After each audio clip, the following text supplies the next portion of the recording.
What's up, B.N.H family? Back again. And today, man, we got LeBron James. This is LeBron James the smartest basketball player ever? Man, I don't know. He definitely got a high IQ. You know, he's definitely known for his high IQ. Definitely one of the smartest. But I don't know, man. Let's see what they talking about. I see they got my boy Gilbert on here, so you already know he definitely team LeBron. So let's see what they talking about.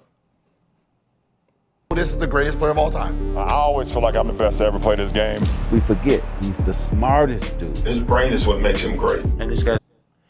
That's the only thing about LeBron. I just can't get with I think he's the only superstar that ever said publicly said that I'm the greatest basketball player of all time. And he been saying that like since he been in the league. Like since he been drafted, he had the whole GOAT thing going on, greatest of all time. No, the chosen one. So that's the only thing I can't get with. He's a great player. I'm not gonna take that from him. He's a hell of a player. Definitely one of the best ever. But to always self-proclaim yourself as the greatest, I just never known a star player to do that. He's a genius. Like, if you watch him play, he's always playing chess before he even puts his body into the game. His mind's there first. Y'all are trying to pretend that what he's doing is like a normal thing. It's not. You could take one skill or trait from the other guy, what would it be? I'm gonna take Bron's just IQ.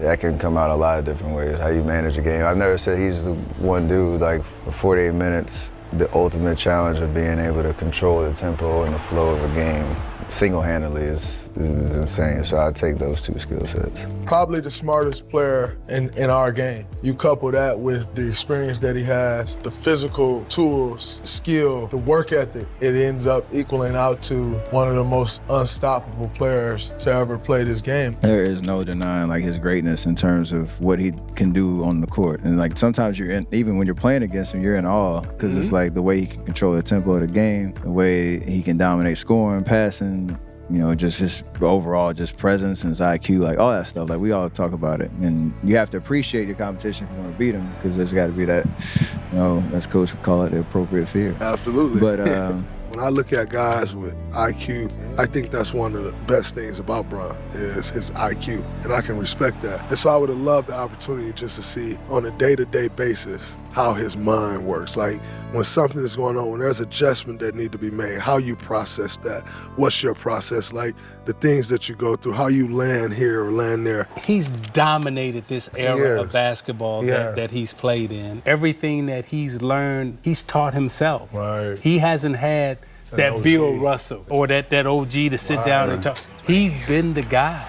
Head-wise, he's got to be a basketball savant, genius, just totally on another different level that, arguably we haven't seen in this league. Even when we talk about Jordan and Kareem. Let's be real. Dwayne Wade, Kobe Bryant, Michael Jordan even, gave him some tips,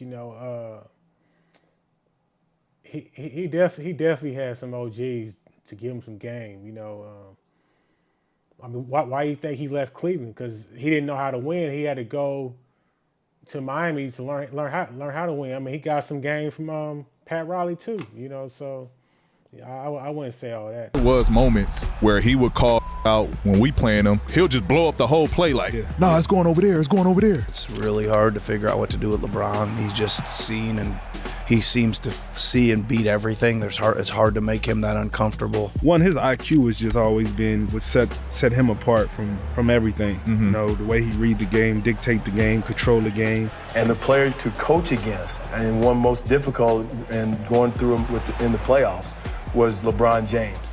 This guy was looking in your mouth like right there and just was telling the players exactly what was going to happen on the play that you called. We coming down the court and he yelling the plays out, like watch from start to finish, like you go to the cuts and this, he calling the plays out. Like the ball's gonna end up in JV's hand on the backside of this, that, and the other, and you sitting down like. It was a play we was trying to. Now I'm gonna say this, that is IQ, but what a lot of players don't realize is also just putting in the work. You know what I'm saying? Watching a whole lot of film, studying the game, studying your opponents.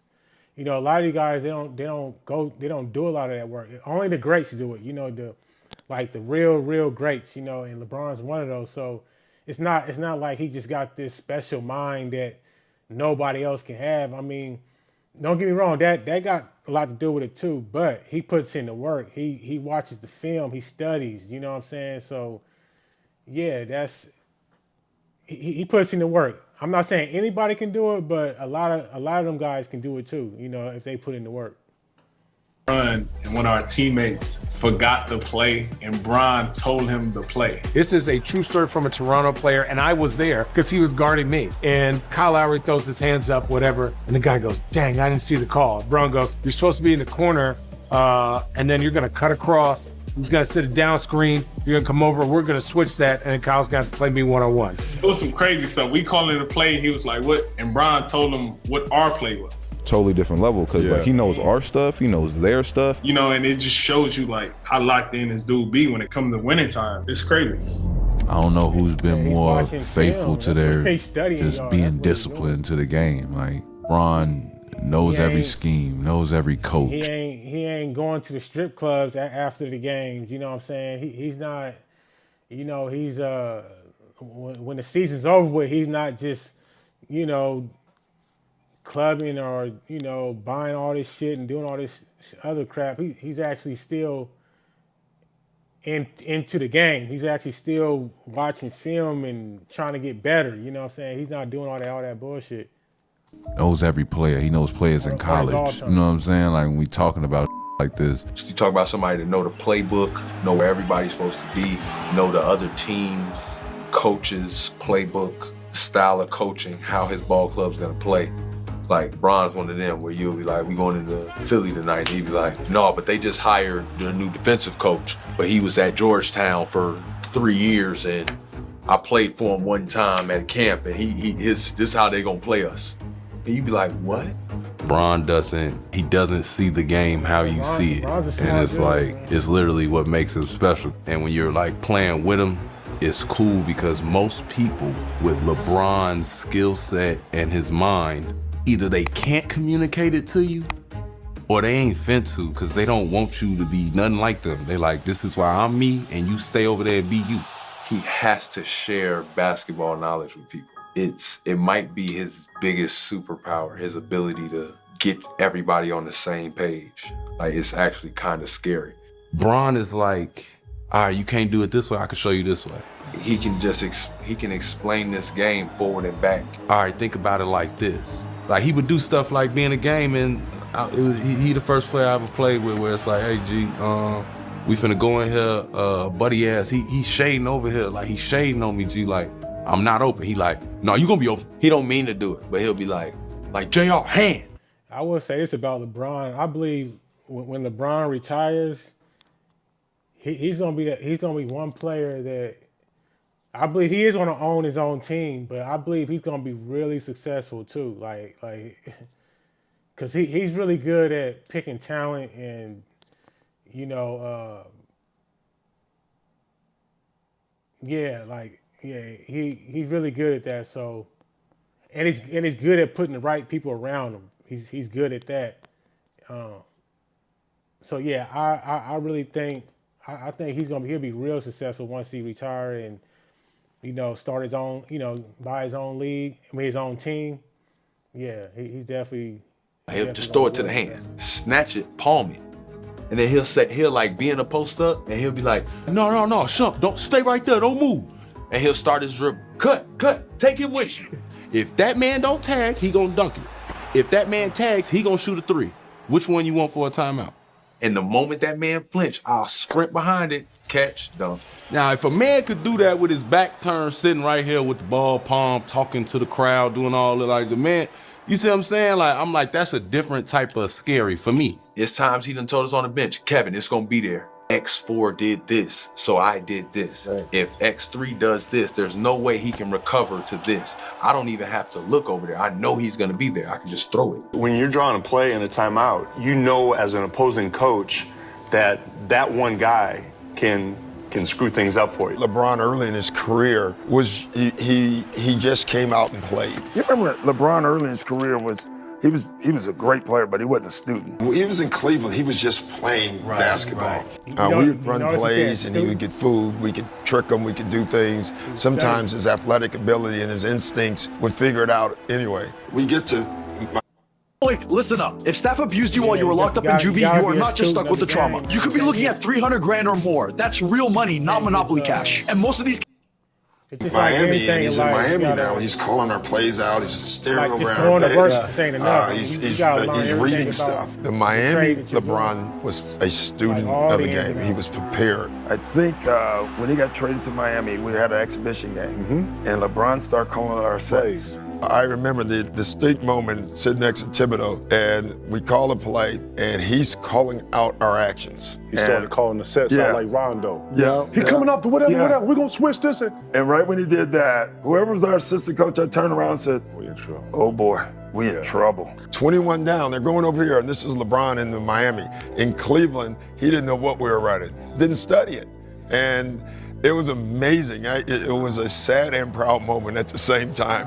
Sad because I was thinking, this is not good for us. Proud that I was thinking, he's become a student. He's learned that, it takes more than just ability to win.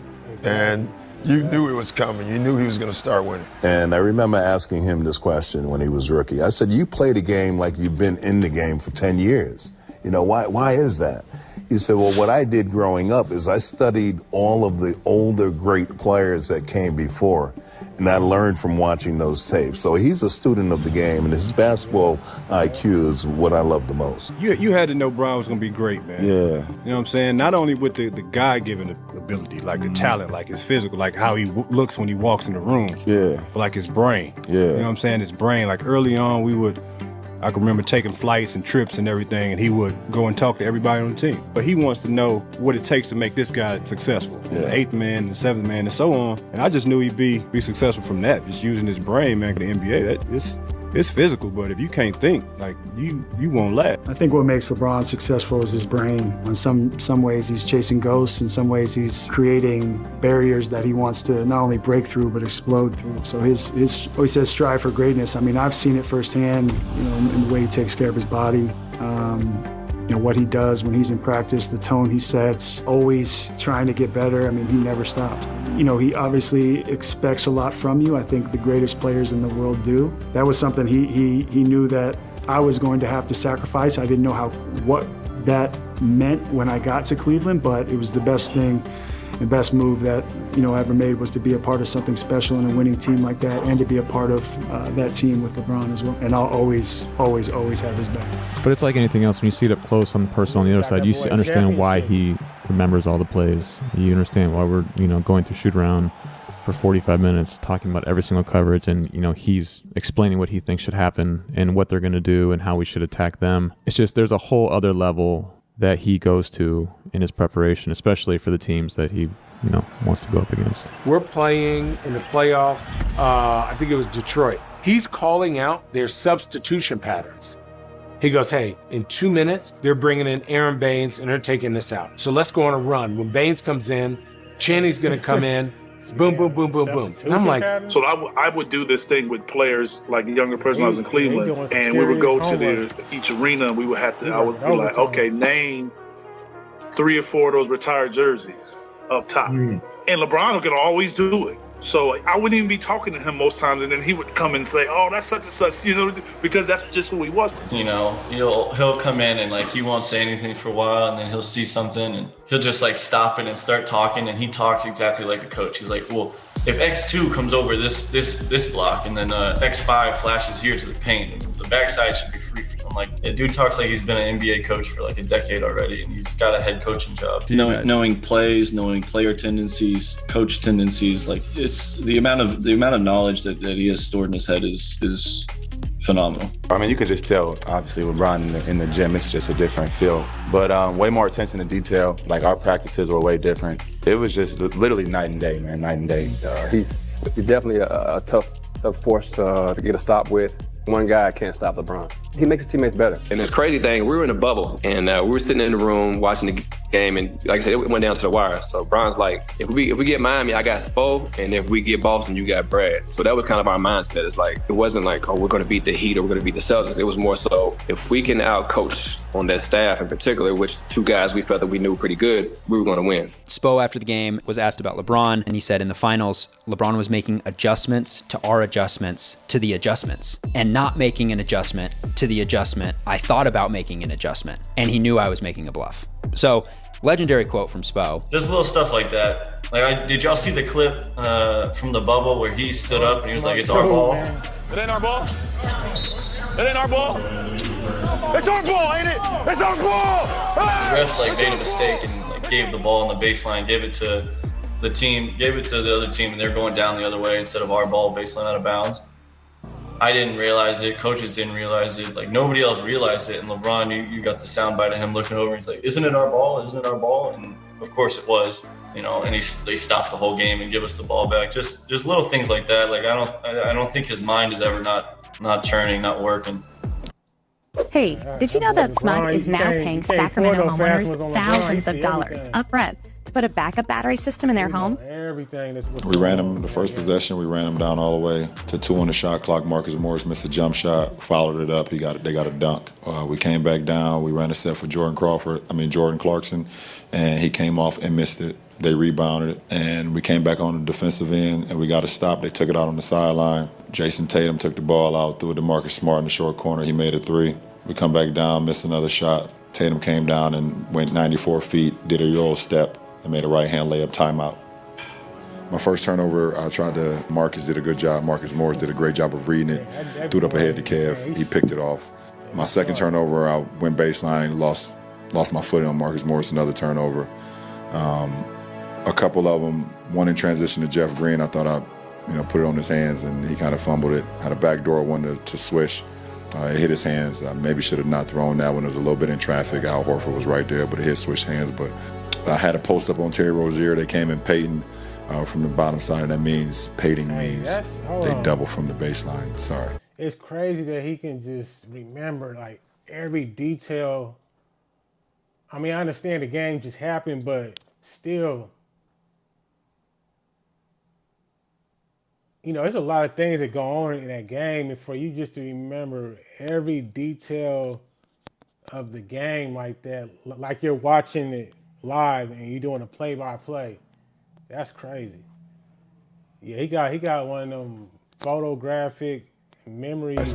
And Jason Tatum got his hands on him. I had a guy wide open. I should have faked high and threw a low. And my last turnover was just very, very careless on Terry Rozier. We had a pick and roll. I got the switch, and I just lost it out of bounds on the other side of their, away from their basket. So that's my 6 turnovers. I think out of those 6, maybe 3 of them was just careless. I think the other 3 were attack turnovers, and I'm okay with that. We just missed some shots. I can think about 4 or 5 shots. AR had a shot from the left wing, missed it. I had a fadeaway, jumper in the paint, missed it. I was able to hit AD on the cut, one of his patent jump hooks. He missed it, got the offensive rebound, missed it again. And then they lost it around their sideline, gave us another extra possession. D'Lo had a wide open 3 opposite of their bench. Sometimes just a make or miss league. We executed to perfection, we just didn't make. Wow. Wow, that dude. Man.